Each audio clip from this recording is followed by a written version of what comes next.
आज इज़राइल युद्ध की विभीषिका में है।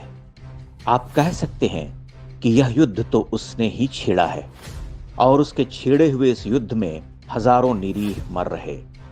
दुनिया भर के देश, संगठन और कथित मानवतावादी विलाप कर रहे। लेकिन यह युद्ध इज़राइल के लिए क्यों अनिवार्य हो गया था? इज़राइल के आधुनिक इतिहास में सबसे बर्बर और भयावह आतंकी हमला हुआ।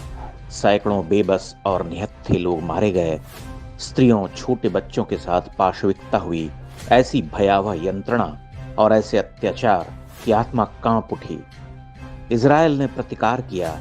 आत्मरक्षा का अधिकार इस संसार में हमारा पवित्र अधिकार है। अगर कोई हम पर हमला करता है, बार बार हमें बींधता है, तो हम उसे दंडित करने के लिए अधिकृत हैं। इज़राइल ने युद्ध छेड़ा। सेनाएं जब युद्ध भूमि पर उतर जाती हैं, तब मानव जीवन का कोई अर्थ नहीं रह जाता। आधुनिक विध्वंसक शस्त्रास्त्रों के प्रयोग से धरती थर्रा उठती है। अट्टालिकाएं क्षण भर में माटी हो जाती हैं, तो मनुष्य की क्या सत्ता है? हाड़ मांस का शरीर भला कब तक इस वार को झेल सकता है? लेकिन यही उसकी नियति है। आज जो लोग इज़राइल पर क्रूरता के आरोप लगा रहे, वे फिलिस्तीन के बर्बर वहशियों पर चुप रहते हैं।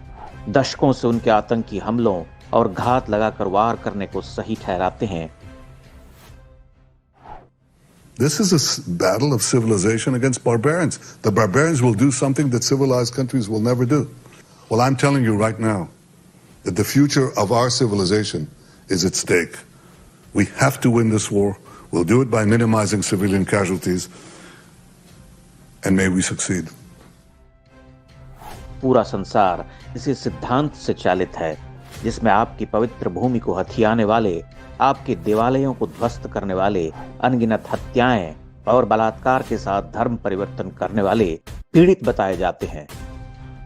भारत का ही उदाहरण लीजिए। राम जन्मभूमि पर प्रभु का मंदिर तुड़वाने वाले बाबर के नाम पर बनी मस्जिद के लिए दशकों से छाती पीटी जा रही।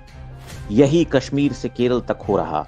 जो आक्रांता हैं, वही देवता बनाए जा रहे और हमें ही दानव सिद्ध किया जा रहा। आज इज़राइल की स्थिति देखिए। यह युद्ध उसे तोड़ रहा, पर वह स्वयं को उस महासमर में झोंक चुका है। इज़राइल एक छोटा सा देश है। वहां रहने वाले यहूदी मुट्ठी भर हैं। विश्व भर में उनकी जनसंख्या 0.2% है। लेकिन पिछले 150 वर्षों में जितने नोबेल पुरस्कार दिए गए, उनका 25% अकेले इन यहूदियों ने जीता है। वे विश्व को चकित करने वाली मेधा हैं। भौतिक विज्ञान, रसायन विज्ञान, जीव विज्ञान, गणित, अर्थशास्त्र, साहित्य, दर्शन और कला के क्षेत्र में वैश्विक धुरंधरों और महान प्रज्ञाओं को जन्म देने वाली यह यहूदी जाति आज हमास के आतंकियों के समक्ष खड़ी है।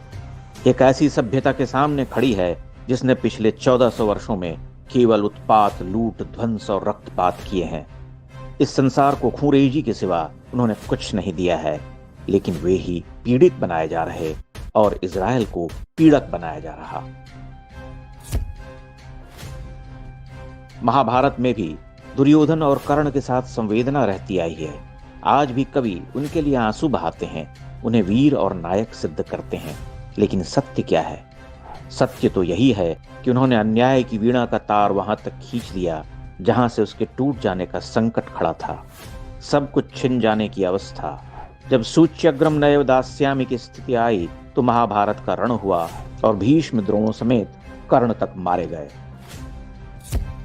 विडंबना यह कि वर्तमान वैश्विक सभ्यता में इन आतंकियों की तुलना महाभारत के इन कुपात्रों से भी संभव नहीं है, क्योंकि ये मनुष्य कहे जाने की पात्रता भी नहीं रखते। ये संपूर्ण विश्व के लिए सबसे बड़े संकट हैं। आश्चर्य यह कि दुनिया इनके लिए आंसू बहा रही और संसार को महान, मेधावान, रचनात्मक, सर्जक, विज्ञानी, गणितज्ञ देने वाली जाति को शत्रु सिद्ध कर रही।